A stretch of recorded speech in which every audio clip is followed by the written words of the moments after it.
ಭಾನು ಅನ್ನೋಳು ನಮ್ಮಿಬ್ರು ಜೀವನದಲ್ಲೂ ಇದ್ಲು ಅನ್ನೋದು ಗೊತ್ತಾಗ್ತಿದೆ. ಸರ್ ಸರ್ ನನ್ನ ಕ್ಷಮಿಸ್ಬಿಡಿ ಸರ್, ಈ ಪಾಪಿನ ಕ್ಷಮಿಸ್ಬಿಟ್ಟೆ ಅಂತ ಹೇಳಿ ಸರ್. ಸರ್ ಸರ್ ಒಂದು ಹುಡುಗಿಗೆ ಮದುವೆ ಆಗುತ್ತೆ, ಅವ್ರ ಹಸ್ಬೆಂಡ್ ರಾಕ್ಷಸ ಅನುಮಾನ ಪ್ರಾಣಿ ನಾನೇ. ಡಿವೋರ್ಸ್ ಆಗುತ್ತೆ, ಒಬ್ಬ ಒಳ್ಳೆಯವ್ರನ್ನ ಮದುವೆ ಆಗ್ತಾರೆ ನೀವೇ. ನೀವು ಹೇಳ್ದಂಗೆ ಇದು ಯಾವುದೂ ಗೊತ್ತಿಲ್ಲದೆ ನಾವು ಫ್ರೆಂಡ್ಸ್ ಆಗ್ತೀವಿ. ದಿಢೀರಂತ ಒಂದಿನ ಗ್ಯಾಸ್ ಹಿಡಿದು ಭಾನು ಸತ್ತೋಗ್ತಾಳೆ. ನಾನು ಮಾಡಿದ್ದಕ್ಕೆಲ್ಲ ನನ್ನ ಕ್ಷಮಿಸ್ಬಿಡಿ. ಅಟ್ಲೀಸ್ಟ್ ರವಿಚಂದ್ರನ್ ಸರ್ ಜೊತೆ ಇದ್ದ ಸ್ವಲ್ಪ ದಿನ ಆದರೂ ಭಾನು ಸಂತೋಷವಾಗಿದ್ಲು ಅಂದ್ಕೊತೀನಿ. ಸಾರ್ನ ನೋಡಿದ ತಕ್ಷಣ ಏನೋ ಒಂಥರ ಆಕರ್ಷಣೆ ಎಳೀತು. ಅದೇನು ಅಂತ ಈಗ ಗೊತ್ತಾಗ್ತಿದೆ. ರಾಕೇಶ್ ಅಂತ ಸಾರ್ ನನ್ನ ಇಂಟ್ರೊಡ್ಯೂಸ್ ಮಾಡಿಸಿದಾಗ ನಿಮ್ಮ ಕಣ್ಣು ಬದಲಾಯಿತು. ನಾನು ನೋಡಿದೆ. ರಮೇಶನ್ನ ರಾಕೇಶ್ ಅಂತ ಇಂಟ್ರೊಡ್ಯೂಸ್ ಮಾಡಿದ್ರೆ ನಿಮ್ಗೆ ಗಾಬರಿ ಆಗುತ್ತೆ. ಹೇಳ್ತೀನಿ, ನನ್ನ ವೈಫ್ ನನ್ನ ಡಿವೋರ್ಸ್ ಮಾಡಿ ಹೋದ್ಮೇಲೆ ದಿನ ಕುಡಿತಿದ್ದೆ ಸರ್. ರೈಲ್ವೆ ಕೆಲಸ ಹೊರಟೋಯ್ತು. ದಿನ ಕುಡಿದ್ರೆ ಭಾನು ಇಲ್ಲದೆ ಆ ಊರಲ್ಲಿ ಇರೋಕ್ಕಾಗಿಲ್ಲ. ಊರು ಬದಲಾಯಿಸಿದೆ, ಅದೇ ಕೊಚ್ಚಿನ್.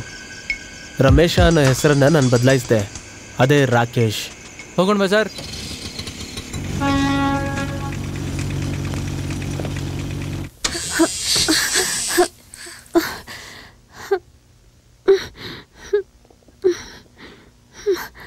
ತಗೊಳಮ್ಮ, ಹಿಡ್ಕೋ.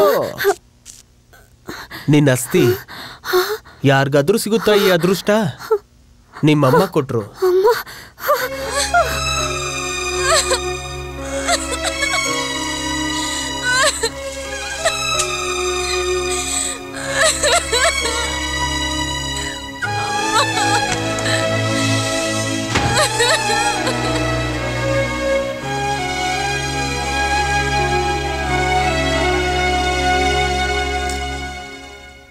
LICಯಲ್ಲಿ ಕೆಲವು ರೂಲ್ಸ್ ಇರುತ್ತೆ. ಫೈರ್ ಇನ್ಶೂರೆನ್ಸ್ನ ಕೊಡೋಣ, ಆದರೆ ಅವರ ಪರ್ಸನಲ್ ಇನ್ಶೂರೆನ್ಸ್ ದುಡ್ಡು ಕೊಡೋದೇ ಸ್ವಲ್ಪ ಪ್ರಾಬ್ಲಮ್ ನೋಡಿ. ಅವರು ಪಾಲಿಸಿ ತಗೋಬೇಕಾದ್ರೆ ನಿಮ್ಮ ಹೆಸರಿಲ್ಲ. ಯಾರದು? ರತ್ನಮೂರ್ತಿ. ಅವರೇ ಅವ್ರ ಹಸ್ಬೆಂಡ್ ಅಂತ ಅವರೇ ಬರ್ತಿದ್ದಾರೆ. ಅವರಿಬ್ಬರಿಗೂ ವಿಚ್ಛೇದನ ಆಗಿದೆ ಅಂತ ಒಂದು ಚಿಕ್ಕ ಪ್ರೂಫ್ ಬೇಕು. ಇದು ಆಕ್ಸಿಡೆಂಟ್ ಕೇಸು, ನಿಮ್ಮ ಪೇಪರ್ಸ್ ಎಲ್ಲ ಸುಟ್ಟೋಗಿದೆ ಅಂತ ನನಗೂ ಗೊತ್ತು. ಬಟ್ ಡಿವೋರ್ಸ್ ಆಗಿರೋ ಕಾಪಿ ರತ್ನಮೂರ್ತಿ ಅವ್ರ ಹತ್ರ ಇರತ್ತಲ್ವಾ, ಅದನ್ನು ತೊಗೊಂಡು ಬನ್ನಿ.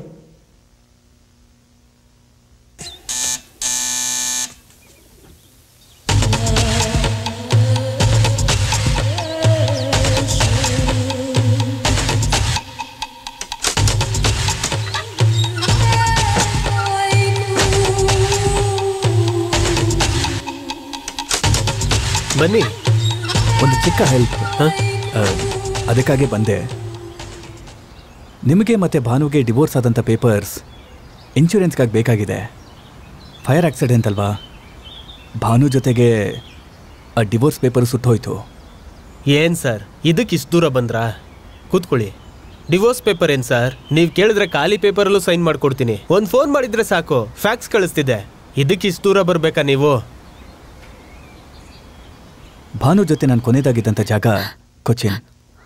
ನೋಡಿದ್ರೆ ಮನಸ್ಸಿಗೆ ಕಷ್ಟ ಆಗುತ್ತೆ, ಅದಕ್ಕೆ ಬರೋದು ಬೇಡ ಅಂತ ಅಂದ್ಕೊಂಡೆ. ಮತ್ತು ಅದೇ ರೀಸನ್ಗೋಸ್ಕರನೇ ಬರಬೇಕು ಅಂದ್ಕೊಂಡೆ. ಅವಳ ಜೊತೆ ಇದ್ದ ಜಾಗನೆಲ್ಲ ನಿಂತು ನೋಡಿ ಬಂದೆ.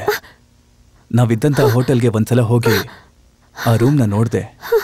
ಬೇರೆ ಯಾರೋ ಗೆಸ್ಟ್ ಇದ್ರು, ಅವ್ರ ಹತ್ರ ರಿಕ್ವೆಸ್ಟ್ ಮಾಡಿ ಆ ರೂಮ್ ಒಳಗಡೆ ಹೋಗಿ ಭಾನು ಇದ್ದ ಜಾಗನೆಲ್ಲ ನೋಡ್ಕೊಂಡು ಬಂದೆ.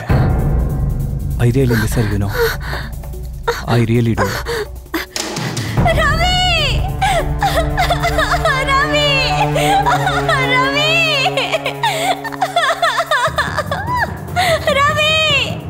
Ravi! Ravi!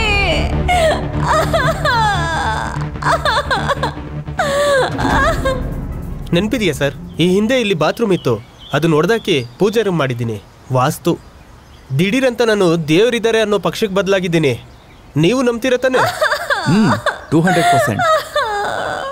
ಯಾಕೆ ಅಲ್ಲೇ ನೋಡ್ತಾ ಇದ್ದೀರಾ? ಯಾವುದಕ್ಕೂ ಆ ಕಡೆ ಒಂದು ನಮಸ್ಕಾರ ಹಾಕಿ ಸರ್. ನಿಮ್ಗೆ ಇಷ್ಟ ಆಗಿರೋ ಹೆಣ್ಣು ದೇವರು ಅಲ್ಲೇ ಇರೋದು. ಎಲ್ಲಿ ಉಳ್ಕೊಂಡಿದ್ದೀರಾ ಸರ್? ಇನ್ಮೇಲೆ ಯಾವುದಾದ್ರೂ ಹೋಟೆಲ್ ನೋಡಬೇಕು. ಹೋಟೆಲಾ? ಅವೆಲ್ಲ ಆಗಲ್ಲ.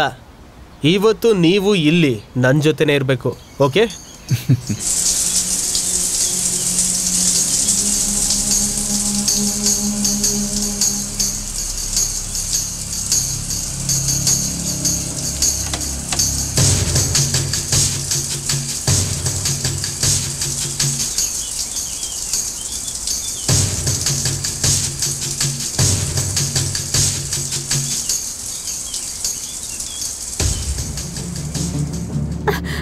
ರವಿ ಕಾಪಾಡಿ. ರವಿ ರವಿ ಕಾಪಾಡಿ, ರವಿ ಕಾಪಾಡಿ. ನೀನ್ ಎಷ್ಟು ಬಡ್ಕೊಂಡ್ರು ಕೇಳ್ಸಲ್ಲ, ಯಾಕಂದ್ರೆ ಗ್ಲಾಸ್ ಹೋಲ್ ಫಿಕ್ಸ್ ಆಗಿದೆ, ಸೌಂಡ್ ಪ್ರೂಫ್. ನಾನ್ ಹೇಳಿದ್ರೆ ರವಿ ಕೇಳ್ತಾರೆ.